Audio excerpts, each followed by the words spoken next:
ভিন্ন একটা প্রতিবেদন নিয়ে আজকে আপনাদের সামনে হাজির হয়েছি। এটা পার্বত্য চট্টগ্রামের খাগড়াছড়ি জেলার একটি এলাকার চিত্র।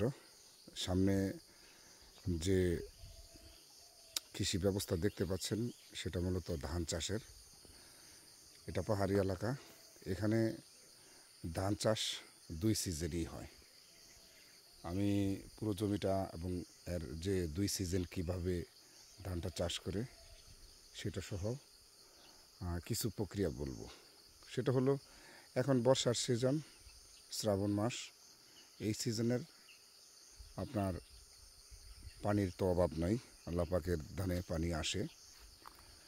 আর অন্য সিজনগুলোতে দেখাচ্ছি, অন্য সিজনগুলোর মূল উৎস হলো, ধরেন এই যে উপরের যে পাহাড়টা দেখছেন, এই পাহাড় তো এখন বর্ষার পানিতে পর্যাপ্ত পানি বা রস যেটা বলি মাটির রস, এটা আছে।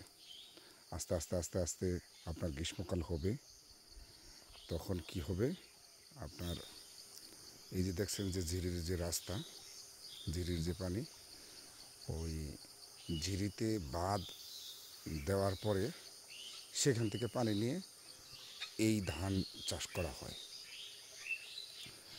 আপনার ওই বন জঙ্গল বা এই পাহাড়ি এলাকাগুলো যখন শুকিয়ে যায়, তখন মাটির রস কমে যায়, বাঁধে পানি আটকে না, তারপরে আর আপনার পানিও থাকে না, ফসলটাও ঠিকমতো হয় না। তো তখন কি করা হয়, তখন আপনার যে বিষয়গুলো করা হয়, ধরেন এই যে এখানে যেরকম শুকনো মাটি দেখতেছেন, এরকম তখনও শুকনো হয়ে যায়।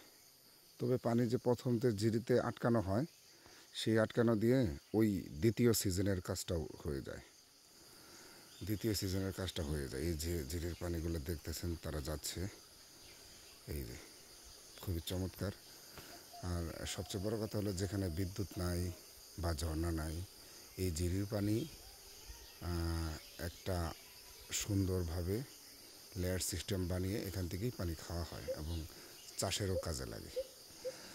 তো আর যে সময়টা শুকিয়ে যায় তখন কি করে, কারণ ওই যে পানিটা রিজার্ভ থাকে সেই পানিটা দিয়ে চাষাবাদ করার পরে 2-1 মাসের মধ্যে তো আবার বৃষ্টি বা বর্ষার সিজন এসে যায়, ওই রাউন্ড ঘুরতে ঘুরতে, তখন আর সমস্যা হয় না।